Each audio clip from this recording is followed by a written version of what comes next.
Okay, so I'm not going to do a breakdown on the specific fights as of yet. I might get to it later in the week, maybe in a live stream or something. What I am going to do with this Colby Covington Leon Edwards fight is have a look at some of the news stories and some of the accusations that are flying around between Colby and Leon and try pull the truth out of them. And in doing that, hopefully we will unearth and have a little bit more knowledge going into this Saturday's big fight on who we think will actually take the win. I'm going to pull this up here. Colby Covington slams biggest cheater Leon Edwards before UFC title fight. This is one that went under the radar because people think it is Colby Covington chirping. That's what a lot of the mainstream people are saying. Leon is too mentally strong. All this chirping from Colby isn't going to do anything. So Covington took issue with Edwards committing several fouls in his trilogy fight with Kamaru Usman in March and accused the Brit of intentionally being a dirty fighter. As a fighter, Leon Scott is the biggest cheater the sport has ever known. I thought Marty Usman was a cheater. Man, this guy makes Marty look like a freaking saint. Leon is a cheater. He's poking people in the eyes. He's kicking people in the nuts. He's grabbing the fence. Colby told the Mirror. So what I did is I went back this morning and I watched that trilogy fight between Leon Edwards and Kamaru Usman. I've said it a bunch of times in passing over videos and live streams that I've done in the last few weeks that I thought that was a contentious one, that I thought that maybe Leon didn't win. And now I know after watching it, he definitely didn't win. Not only did he not win, first round he gets a caution for grabbing the glove. Second round he gets a caution for kicking him in the nuts. Third round he gets a caution for holding onto the fence. I actually thought it was a disgraceful display. And for people out there talking so much shit about Leon Edwards'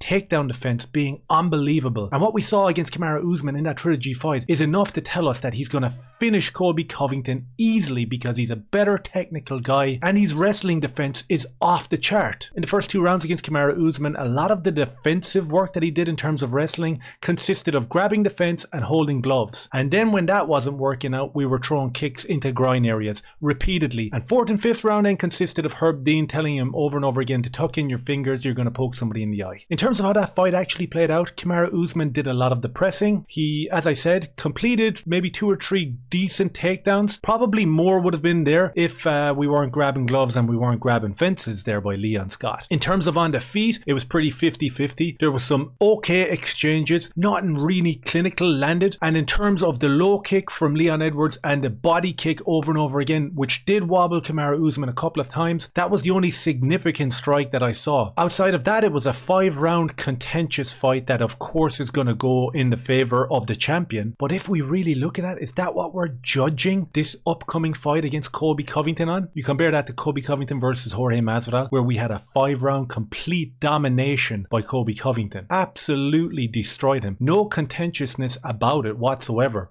Mauled him. So if we're doing the MMA math, which a lot of people like to do, especially when Colby Covington is fighting, then all we have to do is look at Leon Edwards being humiliated and bitch slapped by Jorge Masvidal in front of his own nation and in front of his own crowd, and did absolutely nothing.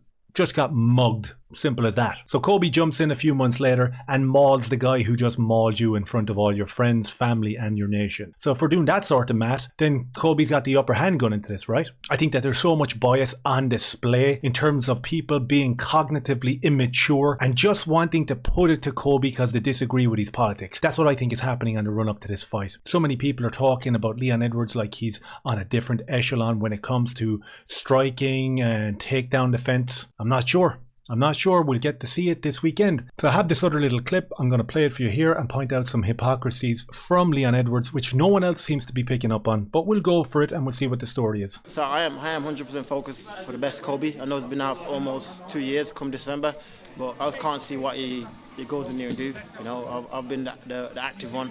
I'm the younger one. He hasn't beat no one under the age of 35, 36. So I just want to pause it there. So there was a little bit in there to digest. You're the younger one, you're the more active one. That's arguable. He hasn't beaten anyone under the age of 35, 36. So what I did is I pulled up Leon Edwards' record here and we look at his last 5 fights. Kamaru Usman, Nate Diaz, Belal Muhammad and Rafael dos Anjos. So I decided to check the ages on all these bad boys in order. So Nate Diaz, 38, Kamaru Usman, 36, Belal Muhammad, 35, Rafael dos Anjos, 39. So I think it's interesting that you're pointing out the age of the fighters that Colby Covington has fought. I don't think you've done the research, so I think you're just regurgitating what you're hearing ex-UFC fighters and MMA shills saying. I think that's what you've done there in terms of that. So we'll go on. If you're judging his wins off Robbie and Woodley and Masvidal, he's in for total shock. What's going to happen in front of him. I can't believe you brought up the name Masvidal after he mugged you and humiliated you and slapped the mouth off of you in front of everyone. You did nothing. You just stood there like a bitch and bled out. And you're bringing up the fact that I'm only judging Colby on the whooping that he gave that guy. A little bit embarrassing for me. Just saying. We'll continue. He's only playing a character, you know, and some of the shit is coming out saying it just doesn't make sense to me. I'll come back for the war that happened in America. I thought, mate, I don't know what you're on about. Okay, I'm going to rewind back that because I think this is an extremely important one. He's only playing a character, you know, and just stop it there. He's just playing a character, you know. This is not an original thought. This is something that you've heard people saying and you're repeating it. This is another ad hominem attack on Colby. You're not talking about what he did to the guy who whipped you. You're talking about he's playing a character. Okay, interesting. Come up with an original thought. That's what my advice would be there to King Ding-a-ling Leon. some of the shit is coming out saying it just doesn't make sense to me. I'll come back for the war that happened in America. I thought, mate, I don't know what you're on about.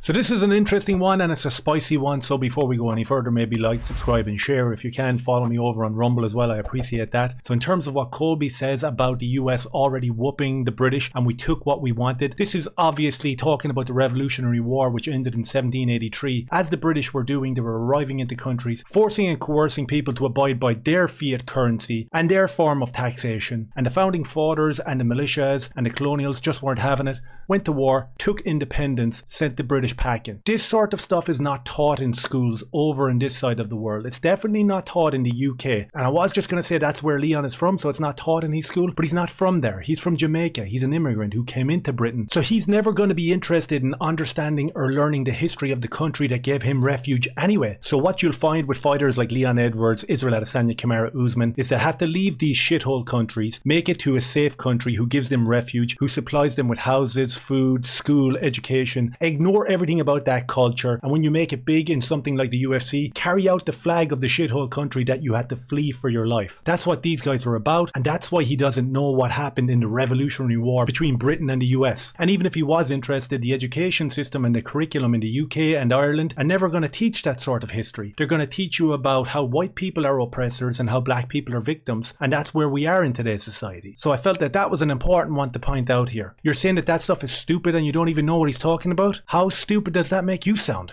You know, I've proved myself. I think my 10-11 fight at welterweight, I've won in a row. You know, I think it's the longest win streak. So why not go and get that middleweight strap as well? Even if he gets through Colby Covington, he doesn't even want to stay around in the welterweight division. He wants to go up to middleweight. I already spoke about this. Islam Makhachev doesn't want to fight anyone in the lightweight division. He wants to move up to welterweight. Everybody just wants to move everywhere and get these big super fights. So in terms of having a consistent champion who's going to defend the belt, them days look like they're gone, to be honest with you. So wrapping up everything that we covered there, Leon seems a little bit delusional. Good fighter, good on the feet. I think that people are giving him way too much praise off the back of that Kamaru Usman win. I think Colby Covington's performance against Jorge Masvidal warrants a lot more respect than what Leon did against Usman in the last fight. As I said, if you're looking at it in a whole, it was a contentious fight with a lot, and I mean a lot, of cheating. I don't know how that equates with the MMA mainstream media thinking that Colby fans are delusional to think that he can beat Leon Edwards. I don't know how that became a thing, but it seems to be the consensus. And as you know, the more you repeat something, we have the Pavlovian effect. People just hear these whistles and they automatically react. That's why Leon is talking about he's playing a character. He hasn't beaten anyone under the age of 35. You don't understand what you're saying, bro. You're just regurgitating propaganda. That's it. So it'll be an interesting one to see how it plays out. In terms of a prediction, very hard to make one. I'm going to go with my heart and I'm going to go with a Colby Covington win. 100%. Let me know your thoughts down below. Like, subscribe and share if you can. Please. Cheers.